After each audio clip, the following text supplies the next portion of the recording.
An angry mob gathered in downtown Tehran yesterday, chanting slogans attacking the United States. Protesters stole an American flag from a nearby vehicle and set it on fire. "America was never great," they screamed. Terrifying. But hold on a sec. That actually didn't happen in Iran, much as it seems like it.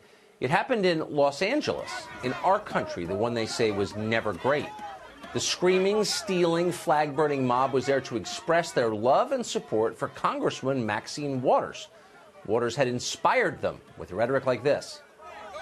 If you see anybody from that cabinet in a restaurant, in a department store, at a gasoline station, you get out and you create a crowd. And you push back on them.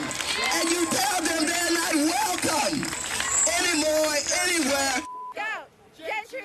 Meanwhile, elsewhere in Los Angeles, a newly opened coffee shop was attacked by masked protesters who hurled feces at the building.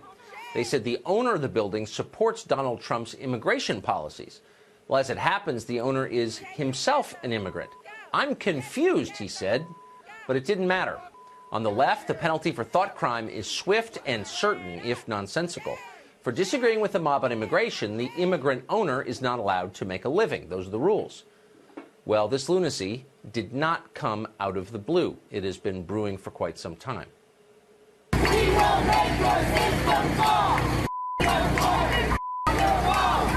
will make your system fall. If kids don't eat in peace, you don't eat in peace. If kids don't eat in peace, you don't eat in peace. Sam Bondi, shame on you! Shame on you!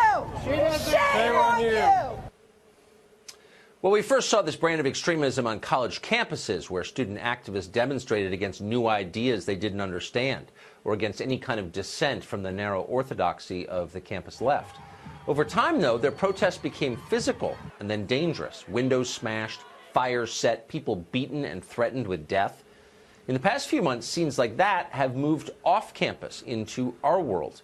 The left began threatening Trump administration officials who dared to appear in public, kicking them out of restaurants and screaming at them on the street. Now they're targeting private citizens who might be sympathetic to the administration. Want to open a small business? Well, you can't do that unless you voice this week's progressive dogmas. That's a lesson corporate America learned years ago and has applied ever since. It is, of course, the very opposite of freedom. The fall elections are less than 4 months from today. Tempers will rise even higher than they are now. That is guaranteed. Something awful could easily happen. Now, right now, is the time for progressive leaders to douse the fires that they set, to calm their inflamed supporters. It is vital they do that. And yet they're doing the opposite. Now they're telling their followers that the President of the United States is a Russian spy, a traitor. The penalty for treason is death. Traitors, of course, must be overthrown. The mob screams, wild with rage. Democrats are banking that that rage will get their voters to the polls in November, and they may be right. It may. It may also destroy the country.